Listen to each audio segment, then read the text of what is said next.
de Isaías 45:7, dentro da estrutura do vocábulo, até da sua definição etimológica, quando eu faço análise textual, o vocábulo irá sendo conectado com o verbo bara e também ao substantivo shalom, dá o sentido de causar dano e também prejudicar, segundo os melhores dicionários. Portanto, Deus é aquele que causa dano e prejudica. Mas será que o versículo está correto? Quando eu vou analisar a caverna de Qumran, de Isaías, de 125 a.C., eu tenho a expressão Tov, eu tenho a expressão Ra. Se eu chegar no Códice de Alepo, também encontrarei a mesma expressão Shalom e também Ra. Se eu for trabalhar com o Códice Leningradense, vou encontrar também Shalom, vou encontrar a expressão Ra. É difícil saber se a mudança é intencional ou não, pois a mesma carrega implicações teológicas. E a alteração, sem dúvida, tem sido feita com base no contexto.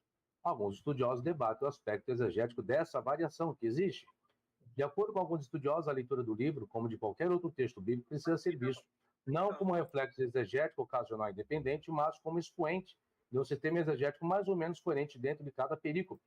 O profeta enfatiza que a onipotência de Deus e total controle sobre a natureza. Luz e escuridão se trata de um merismo abrangendo uma totalidade. Esse hemistíquio está ligado de forma associativa com o versículo 6, que fala da ascensão-luz e ajuste escuridão do sol. O verbo é repetido 5 vezes ao longo desse verso, 7, 9, 11, 18, 2 vezes, e cria poder criativo absoluto de Deus. Deus é o único criador de tudo que acontece na Terra.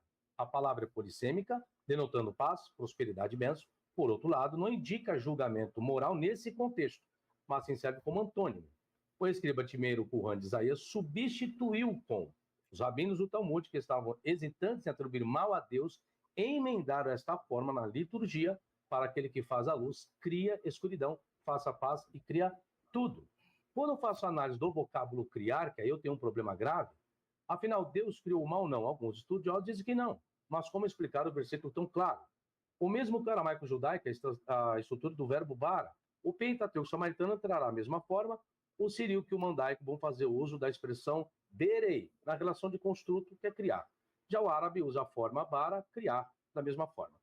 O vocábulo bara no Antigo Testamento é um termo específico teológico, onde só Deus tem a primazia de criar. Ninguém mais poderia ter feito isso, a não ser apenas ele. Exemplo, nós temos vários exemplos na Bíblia, e aí eu tenho, Deus prejudicou a humanidade? Refletindo na história bíblica, será que Deus teve a intenção de prejudicar a humanidade, criando a árvore do conhecimento do bem e do mal, segundo Gênesis 2:9? Eu tenho uma problemática aqui. Não foi o homem quem criou o mal, e como não foi, qual a sua culpa?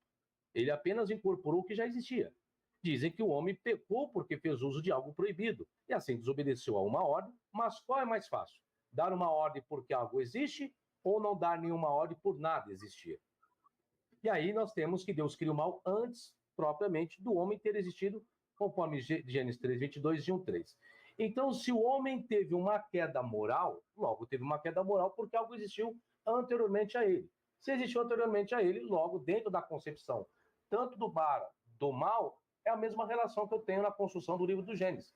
Então, eu não tenho como eu não enxergar a criação do mal provinda de Deus, onde muitos querem excluir, tirar o antagonismo da própria divindade. Mas a estrutura dos escritores é isso. É colocar, se Deus é o absoluto, é o único, é o todo-poderoso, então ele que cria todas as coisas assim como aconteceu com Adão. É dessa forma que eu enxergo textualmente, tá bom? Obrigado, viu? Eu posso responder ou vai ter que passar para outro antes, Galvão? Não, pode responder, Luiz. Ô Sabino, a via pela qual... Só um minutinho só. Só um minutinho. Eu vou jantar, eu vou estar aqui na sala, mas eu vou fechar minha câmera por questão de educação, tá bom? Mas eu vou estar ouvindo, tá? Ô Sabino, mas é que tem um problema aqui nessa plataforma que não sei o que aconteceu. Eu tentei desligar a câmera também, quando desliga tá tirando da live. Mas se você quiser ficar comendo aí, eu acho que ninguém liga, não. Não, gente, não, eu não consigo. Não consigo. Uma questão de ética minha. Eu vou ficar aqui na sala, vou fazer o teste. Mas tá ouvindo, mas não tá ouvindo, né? Quando você fecha, você sai, mas você fica ouvindo. Não, tá, eu tô aqui, ó. Tô ouvindo do mesmo jeito. Ah, beleza. Vocês saem, é isso que eu digo. Vamos lá, Vamos lá. Eu vi, agora que eu vi, quando eu fecho a câmera, eu vou para os bastidores, mas tranquilo. Eu vou ficar aqui nos bastidores, então, tá? Mas eu tô ouvindo. A via pela qual eu respondo o Sabino, eu preciso fazer esclarecimentos, não é a área dele, porque eu não sou exegeta, né? Eu posso dizer que eu sou um bom hermeneuta, eu gosto muito de hermenêutica, estudei hermenêutica, mas eu não sou um exegeta, embora essas duas matérias se relacionem. Mas um dos livros que eu li sobre hermenêutica, não me lembro o nome do autor agora, mas se chama Círculo Hermenêutico, ele apresenta que uma questão que ele chama, e eu estou dizendo com todo respeito, que é o autor que está dizendo, ele chama de falácia gramatical, a ideia que a partir unicamente, isso não é exegese, que eu estou dizendo aqui, eu não tenho condição de debater exegese, mas que unicamente a gramática em si não é capaz de, desconexas de outras coisas que o autor apresenta, capaz de entender o que estava na mente do autor. E o Sabino citou uma palavra aí, exatamente, que é a questão polissêmica.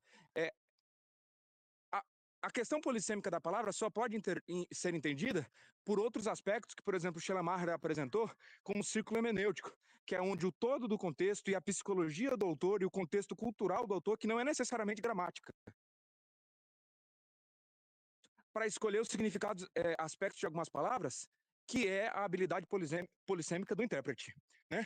Então, nesse sentido, eu diria que, independente de qual palavra possa ser a melhor tradução ali no texto de Isaías, qualquer uma dessas palavras, eu acho que não desconstruiria o meu argumento, porque o meu argumento se trata sobre conceitos, né, que pode se enquadrar em qualquer palavra que for colocar ali. Por exemplo, se ele quiser, se um tradutor quiser, por exemplo, em vez de colocar paz e mal, colocar bem e mal, ou colocar que é mal natural, ou colocar que foi um mal metafísico, ou colocar que foi uma guerra, ou qualquer coisa em si, não desmente a argumentação que eu coloquei, que é o quê?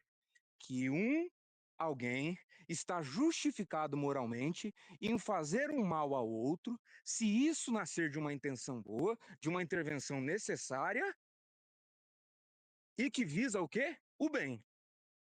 Quando, por exemplo, eu defenderia a minha filha de um agressor fazendo mal a ele, eu faço isso porque é uma intervenção exigida pela boa vontade, é uma intervenção necessária para o bem, e eu desejo o máximo bem. Que é o quê? Qual que é o bem? A dor do culpado ou o bem-estar da vítima? O bem-estar da vítima. Quando eu corrijo o meu filho, lhe impondo dor, eu chamei isso de mal de pena, é a pena que você impõe ao outro. Todo esse mal colocado em Isaías é uma pena que Deus coloca sobre a humanidade. Todo este mal, nós estamos justificados em colocar o mal de pena quando nós temos poder para deste mal extrair um bem maior. E eu que estou dizendo é o seguinte, todo o mal de pena que Deus colocou na Bíblia inteira, Deus tem condição de extrair um bem maior. Então, se Deus tem condição de extrair um bem maior de qualquer mal, é impossível a posteriori eu dizer que Deus é mau moralmente, que moralmente trata sobre as intenções, porque Deus tem poder para extrair um bem maior. Eu não sei se a intenção do Senhor futuramente, na eternidade, ou sei lá onde, é extrair um bem maior disso, né? Então, independente da tradução que for colocada ali, e aí ele citou um pouco sobre o Gênesis, a visão que eu tenho do Gênesis não é literal, né? Eu tenho a visão a minha interpretação do Gênesis é de Filon de Alexandria. Obviamente com aspectos cristãos, porque Filon de Alexandria não era cristão, mas eu acho que o que ele argumentou não ataca a minha visão do Gênesis. E eu não digo que Deus criou o mal e o bem, que o bem, por ser uma natureza divina, intrínseca, a própria natureza divina, por si, determina o que é o mal. Assim como, por exemplo, a natureza do fogo por si, que é o calor, já determina conceitualmente o que é o frio, né? Então, quando aparece qualquer manifestação de Deus dizendo isto é o mal ou isto é o bem, não é uma criação arbitrária do Senhor, mas é uma manifestação da sua natureza, que é buscar o máximo bem do ser e do todo, né? Me